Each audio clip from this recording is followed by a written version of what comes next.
Assalamualaikum warahmatullahi wabarakatuh. Perkenalkan, saya Dani Sofia Pratiwi dengan NIM 2351039 dari kelas 6A dengan Prodi Manajemen Fakultas Ekonomi dan Bisnis Islam dari Universitas Muhammadiyah Kendari.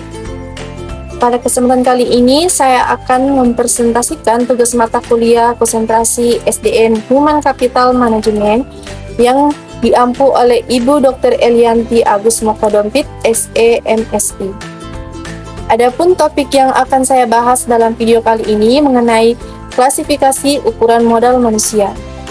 Jadi, modal manusia atau human capital merupakan aset penting yang dimiliki oleh individu maupun organisasi. Jadi, modal manusia ini tidak hanya mencakup pendidikan, tetapi juga meliputi pengetahuan, keterampilan, serta kemampuan yang dimiliki seseorang dalam meningkatkan produktivitas dan memberikan nilai tambah.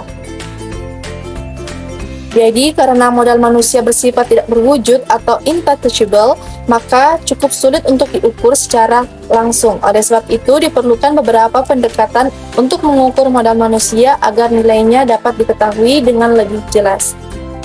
Jadi, pendekatan pertamanya itu adalah indikator sebagai proses tunggal. Pada pendekatan ini, pengukuran dilakukan menggunakan satu indikator saja, misalnya tingkat pendidikan atau lama sekolah. Jadi cara ini memang sederhana dan mudah untuk digunakan, tetapi memiliki keterbatasan karena kemampuan seseorang tidak hanya ditentukan oleh pendidikan formalnya saja, melainkan juga keterampilan dan pengalaman dan kompetensi individu lainnya itu menjadi tolak ukurnya. Selanjutnya, terdapat indikator tipe dasar yang menggunakan data statistik seperti angka, melek huruf, tingkat partisipasi sekolah, dan data pendidikan lainnya.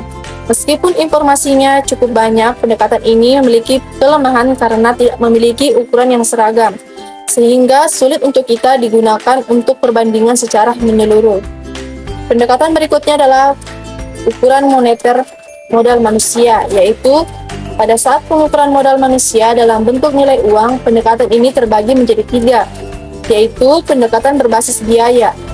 Mengukur modal manusia berdasarkan biaya pendidikan, pelatihan, dan pengembangan keterampilan, biaya tersebut dianggap sebagai investasi untuk membentuk kualitas sumber daya manusia. Selanjutnya, yang kedua adalah mengukur modal manusia dengan pendekatan pendapatan. Berdasarkan potensi pendapatan yang dapat dihasilkan seseorang di masa depan, semakin tinggi kemampuan dan keterampilan seseorang, maka semakin besar pula peluang perolehan pendapatan yang lebih tinggi. Ketiga, pendekatan residual, yang dimana mengukur modal manusia sebagai sisa dari perhitungan faktor ekonomi lainnya. Pendekatan ini biasanya digunakan ketika data yang tersedia terbatas, namun hasilnya cenderung akurat karena banyak menggunakan asumsi. Dari penjelasan tersebut, dapat saya simpulkan bahwa modal manusia merupakan faktor penting dalam meningkatkan kualitas individu maupun organisasi. Oleh karena itu, pengukuran modal manusia perlu dilakukan dengan berbagai pendekatan agar hasilnya diperoleh lebih akurat, komprehensif, dan sesuai dengan kondisi nyata. Sekian presentasi dari saya. Terima kasih atas perhatian yang telah diberikan. Wassalamualaikum warahmatullahi wabarakatuh. I just had to let you know you're